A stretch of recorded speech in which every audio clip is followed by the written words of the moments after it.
Hey guys, how are you? I hope you're all doing very well. This afternoon I have yet another movie review. This is a horror film from the United States, English language, released in the year 2013, directed by James Cullen Bressak, and this movie is called Hate Crime. So Hate Crime is about this Jewish family. They are documenting their son's birthday. They are all having fun. It feels like a very fun, loving, and just a very well-structured family.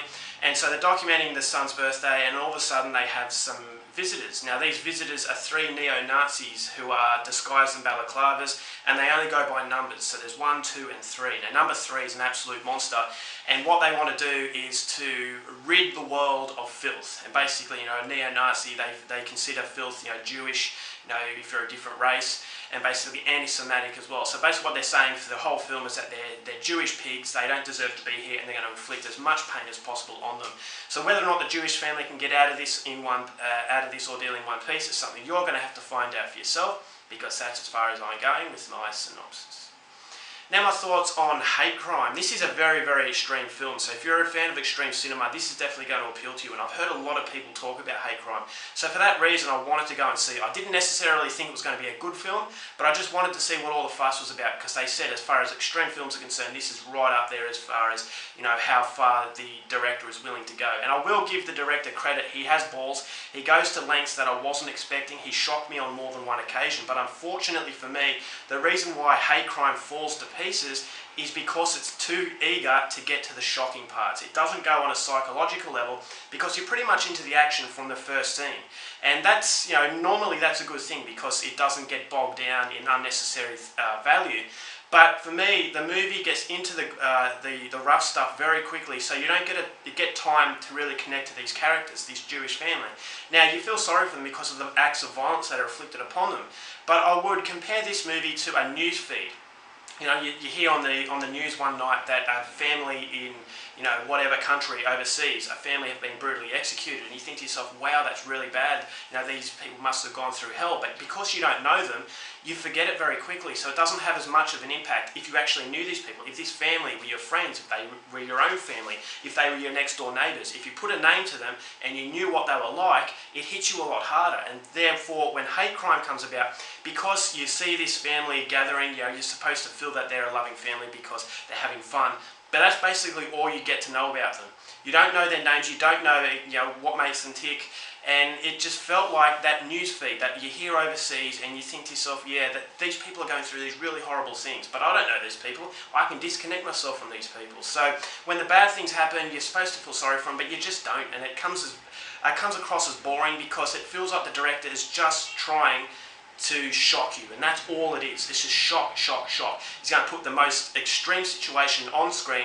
You're going to go, oh my god, what the hell was that? And then it goes on to the next scene. But because you've got no connection with the people going through these problems, it doesn't quite hit you as a realistic portrayal of a real life crime.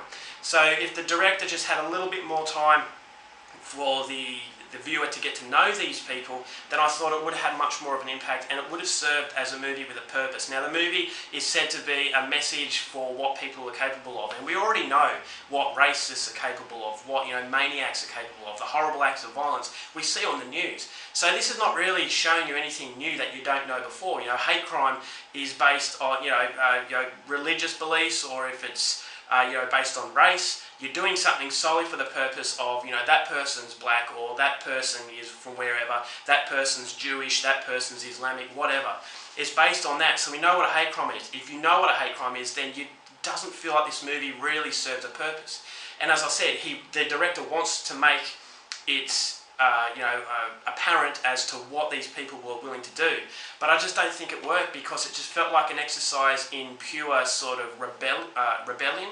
It felt like that rebellious kid putting his hand up, making as much noise as possible in the classroom to say, hey, look at me, give me my 5 minutes of attention, and then you can go back to what you're doing. And that's exactly what Hate Crime was, and therefore I just thought I didn't really have expectations for it, so I'm not going to say it let me down. But it was something that extreme horror often falls into, and that is the case of just shocking with violence and absolutely nothing else. So you've got no emotional input into the characters or into the situation. Therefore, it's just a competition on which scene can be as extreme as the other. So that to me was a big letdown. I thought the acting was decent. Now I was surprised to see that number 3, the bad guy, the really muscly guy, I know him quite well in Australian television. He was actually a footballer, a rugby league player. He played for Manly Warringah Sea Eagles, so that was pretty cool to see him in there.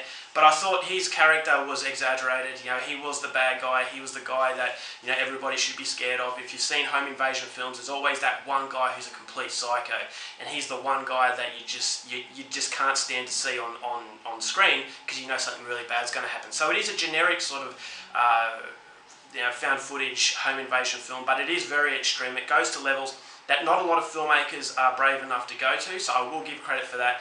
But apart from the shock value, this movie has absolutely nothing going for it, and as a result of that, I'm only going to give it 1 star. Alright guys, that's my review. Hope you enjoyed it. Till next time, keep watching movies, and I'll see you later. Bye.